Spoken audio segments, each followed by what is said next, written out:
नमस्कार, मी अश्विन बापट. आपण बघताय चौफेर महाराष्ट्र एबीपी माझावर. बातमी अकोल्यामधून येते. अकोला जिल्हा नियोजन समितीच्या सभेमध्ये राडा झालेला आहे. भाजपचे रणधीर सावरकर आणि ठाकरेंच्या शिवसेनेचे नितीन देशमुख यांच्यामध्ये वाद झालेला आहे. भर बैठकीत दोन्ही आमदारांनी एकमेकांना अश्लील शिवीगाळ केल्याची माहिती आता समोर येते. जिल्हाधिकारी कार्यालयासमोर भाजप आणि ठाकरेंच्या शिवसेनेचे कार्यकर्ते आमने सामने आले आणि त्याची दृश्य आता समोर आली.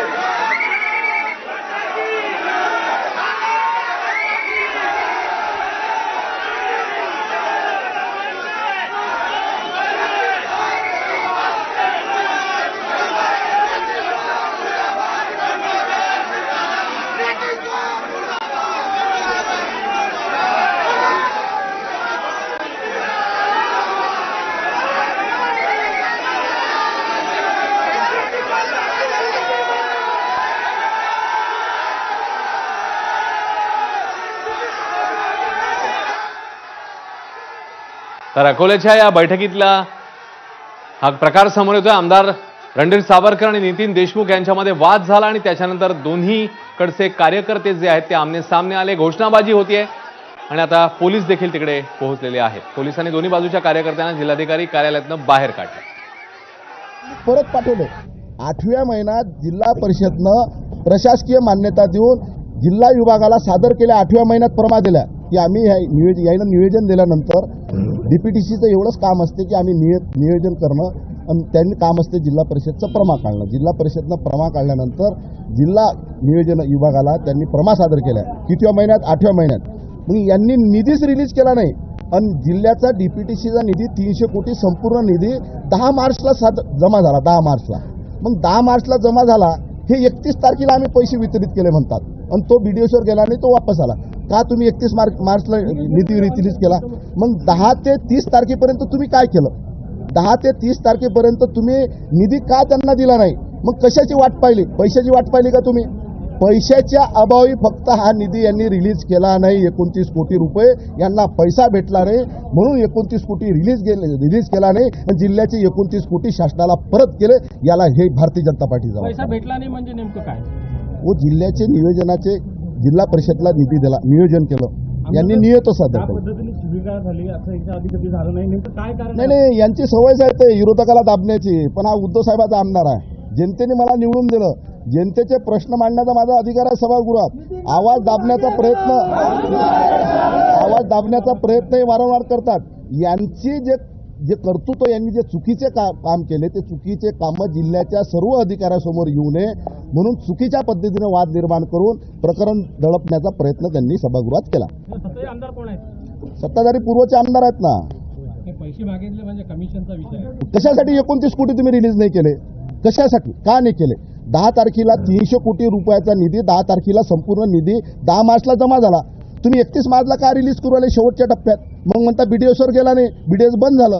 मग 10 ते 30 तारखेपर्यंत तुम्ही काय केलं? निधी तुमच्यावर होत्या, जिल्हा परिषदनं प्रमा तुमच्या इकडे पाठवल्या. तुम्ही असं म्हणू शकत नाही की जिल्हा परिषदच्या चुकीच्या प्रमा होत्या. जिल्हा परिषदच्या चुकीच्या प्रमा होत्या तर मग 31 मार्चला का रिलीज केला? तो 31 मार्चच्या अगोदर रिलीज का नाही केला? पैसा असताना सुद्धा 10 ते 30 तारखेपर्यंत 20 दिवस यांनी काय केलं? मी तो प्रश्न सभागृहात विचारला. याला जबाबदार कोण आहे? कोणीच उत्तर द्यायला तयार नाही. आजचा जो गोंधळ झाला सभागृहात तो स्क्रिप्टेड होता का? आधी ठरलेलं होतं काय सर्व? मी माझा प्रश्न मांडण्याचा माझा अधिकार आहे. त्यांचा जो भ्रष्टाचार आहे, आपला भ्रष्टाचार बाहेर येईल. व महानगरपालिकेला कलप करू आले, मनमानी चालू आहे. दलित वस्तीचं पूर्ण कलप केलं, टेंडर काढून आले. 29 कोटी रुपये जिल्ह्याचे नाही, यांना जिल्हा परिषदचा पैसा भेटला म्हणून 29 कोटी शासनाचे परत पाठवले यांनी. जगजाहीर आहे. काय 29 कोटी परत गेले? महाराष्ट्रात एकमेव जिल्हा असा आहे की 29 कोटी शासनाचे परत गेले. आता लोक इतिहासात कधीच असं घडलं नाही. दलित वस्तीचा निधी इतिहासात कधीच जिल्हा परिषदचा महानगरपालिकेला ट्रान्सफर झाला नाही, कधीच नाही झाला. आणि महानगरपालिकेला मागच्या वेळी दलित वस्तीचं यांनी कलप केलं. का कलप केलं बा? तुम्ही एका कंत्राटदाराला द्यायला कलप करू राहिले. भयंकर मोठा पांढऱ्या कपड्याच्या पांढऱ्या कपड्याच्या आळी भयंकर मोठा भ्रष्टाचार या जिल्ह्यात चालू आहे. कोण आहे याच्या मागे? याच्या मागे स्थानिक नेते सर्व हे जबाबदार. पूर्वचे आमदार कोण राहणार? देशमुख साहेब सर्व होत असताना पालकमंत्र्यांची भूमिका काय होती सभागृहातली? पालकमंत्र्यांची जे पालकमंत्री कामकाज चालवतात का पूर्वचे आमदार चालवतात हे काही आम्हाला कळूच नाही राहिलं. नेमकं हे समजून नाही राहिलं काय. बाबू, तुम्ही म्हणता की संपूर्ण हा निधीवरनं वाद झालेला आहे, परंतु रणधीर सावरकरांचं म्हणणं पडलं की बाबा ठाकरे गटात तुमचे लोक काही व्हिडिओ शूटिंग काढून आले होते. नाही व्हिडिओ शूटिंगचा प्रश्न नाही. माझा एखादा कार्यकर्ता जर अंदर असतील तर त्याचे 10 कार्यकर्ते अंदर होते, मुळात मी प्रश्न केला की पत्रकारांना अंदर बसू द्या, त्याच्याहून सुरुवात झाली. मी म्हटलं आम्ही जे प्रश्न मांडतो ते बाहेर गेले पाहिजेत, तुम्ही जे विकासाच्या बाबतीत प्रश्न मांडतात ते बाहेर गेले पाहिजेत.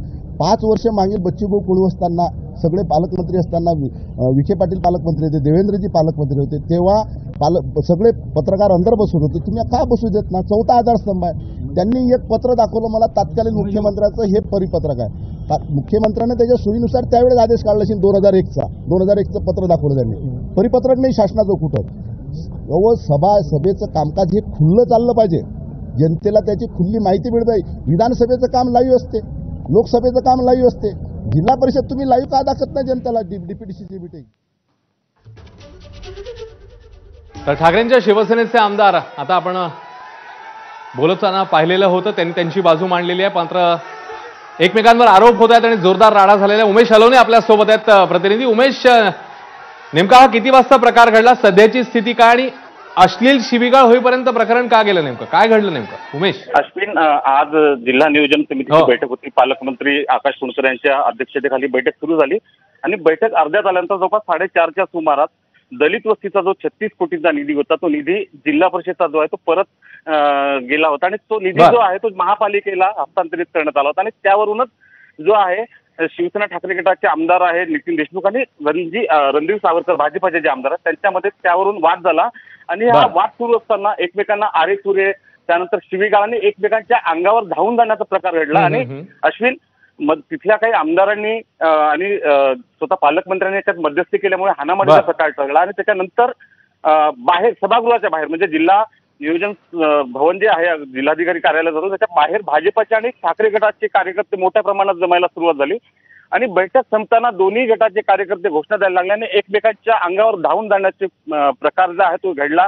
एकमेकांना हाणामारी करण्याचा प्रकार आणि पोलिसांनी हा प्रकार आणून पाडल्यामुळे एक मोठा अनर्थ टळला म्हणता येईल. मात्र त्यावरून आरोप प्रत्यारोप सुरू झालेत. अश्विन, नक्कीच धन्यवाद उमेश या माहितीबद्दल. बातमीचे अपडेट्स वेळोवेळी जाणून घेतच राहू. तर अकोल्यामधली ही घटना, भाजप आणि ठाकरेंची शिवसेना या दोन्हींचे कार्यकर्ते आमने सामने आले.